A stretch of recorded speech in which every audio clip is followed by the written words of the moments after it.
말씀은 유대 총독 그다랴에 대한 말씀입니다. 바벨론은 그다랴를 유대 총독으로 세워 놓았습니다. 그다랴는 믿음의 가정의 사람입니다. 그의 할아버지는 요시야 왕이 종교 개혁을 하였을 때 같이 종교 개혁을 도와준 자였습니다. 그의 아버지는 예레미야 선지자를 죽음의 위기에서 구해준 자였습니다. 예레미야 26장에 보면은 예레미야가 성전에서 예루살렘 멸망을 예언합니다. 종교 지도자들과 백성들이 죽이려고 하였습니다. 이때 그다랴의 아버지가 예레미야 선지자를 보호해 주어서 죽음의 위기를 넘기게 되었습니다. 그다랴는 믿음의 가정이었습니다. 유대 백성들에게 영향력을 줄 수 있는 또한 권력이 있는 가정이었습니다.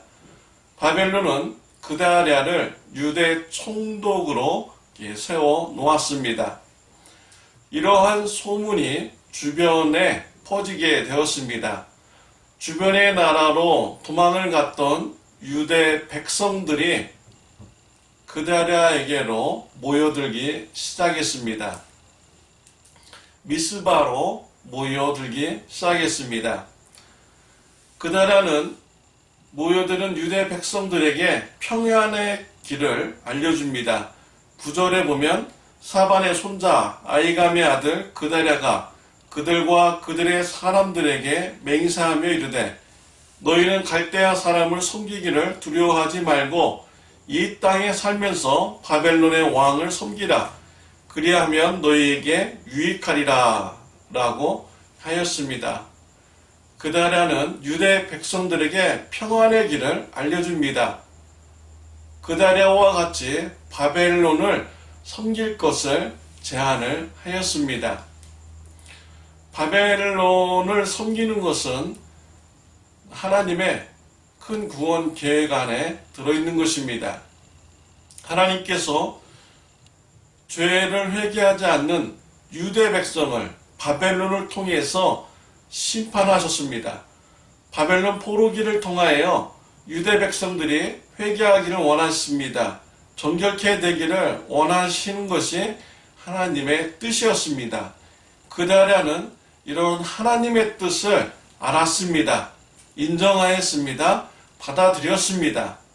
그래서 죄의 심판인 이런 포로기의 그런 생활을 인정하며 유대 땅에서 바벨론을 섬기는 것이 하나님의 뜻임을 알았던 것이지요. 바벨론을 섬길 때 평안의 길이 될 줄을 알았습니다. 그다랴는 유대 나라를 안정되게 이끌려고 노력합니다. 10절에 보면 보라 나는 미스바에 살면서 우리에게로 오는 갈대아 사람을 섬기리니 너희는 포도주와 여름과 일과 기름을 받아 그릇에 저장하고 너에게 얻은 성읍들에 살라 하니라. 미스바로 모여드는 유대 백성들에게 곡식과 기름을 저장하면서 성읍에서 살라고 하였습니다. 평안된 삶을 준비하라는 것입니다. 그다랴는 하나님의 뜻에 순종하며 회복이 되는 길로 유대 백성들을 인도한 것입니다. 죄를 인정하고 심판받는 것은 인정할 때 빠른 회복이 일어나는 것입니다. 그다랴가 실수한 본문이 오늘 본문에서 나오고 있습니다. 요하난과 군 주의관들이 그들에게 와서 진실된 권면을 합니다. 14절입니다. 그에게 이르되 암몬 다스의 왕 바알리스가 내 생명을 빼앗으려 하여 느다냐의 아들 이스마엘을 보낸 줄 네가 아느냐 하되 아이감의 아들 그다랴가 믿지 아니한지라 라고 했습니다. 암몬에서 그다랴를 죽이기 위해서 암살자를 보냈습니다. 이스마엘을 보냈습니다. 이스마엘은 유대 나라의 다윗 가문의 후손입니다. 이스마엘은 그다리아에게 불만을 품었습니다. 다윗의 후손이 아님에도 불구하고 유대 나라를 통치하는 것에 대한 불만이었습니다. 이스마엘은 그다리아를 죽이려고 하였습니다. 이러한 소식을 요하난과 군 지휘관들이 그다리아에게 알려준 것입니다. 그러나 그다리아는 이러한 정보를 믿지 않았던 것이죠. 이것이 그의 실수였습니다. 후에 이스마엘에 의해서 그다리아는 암살당하게 됩니다. 그리고 유대 백성들은 더 어려움에 처하게 됩니다. 그들이 바벨론의 복수가 두려워서 애굽으로 도망가는 이러한 일이 생기게 되었습니다.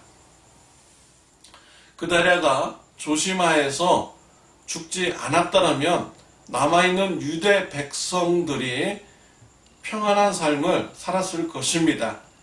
그다리아의 부주의한 모습으로 인해서 본인도 죽음을 맞이하게 되었고 유대 백성들도 더 어려움에 처하게 된 것입니다. 이것이 인간의 지도자의 한계입니다. 인간의 지도자는 완벽할 수가 없습니다. 때로는 실수를 이렇게 합니다. 그래서 우리가 인간의 지도자에게 온전한 소망을 건다는 것은 그렇게 좋은 것은 아닙니다. 우리의 소망은 오직 예수 그리스도여야 합니다. 예수 그리스도는 하나님의 아들이십니다. 우리를 사랑하고 구원해 주시기 위해서 자신의 목숨을 십자가에서 희생하신 우리를 사랑하신 하나님의 아들인 것입니다. 예수님은 부활하셔서 하나님 보좌 우편에서 왕으로서 세상을 통치하시고 있습니다. 우리의 소망은 오직 예수 그리스도이어야만 합니다. 예수님을 저와 여러분의 삶에 소망의 왕으로 모시는 축복이 있으시기를 바랍니다. 이런 좋으신 예수님을 이웃들에게 전하는 저와 여러분들이 되시기를 바랍니다. 기도드리겠습니다. 하나님 아버지 감사합니다. 우리의 소망은 오직 예수 그리스도임을 오늘 말씀을 통해서 다시 한번 생각하게 해주시니 이제 감사합니다. 좋으신 예수님을 전하는 선교의 삶을 살아가는 저와 우리 성도님들 되게 해 주옵소서. 또한 우리 삶 속에 하나님의 심판이 있을 때 그 심판을 인정하며 우리가 죄를 회개하며 정결케 된 삶을 다시 시작할 수 있도록 주님 축복하여 주옵소서. 예수님의 이름으로 기도드렸습니다. 아멘.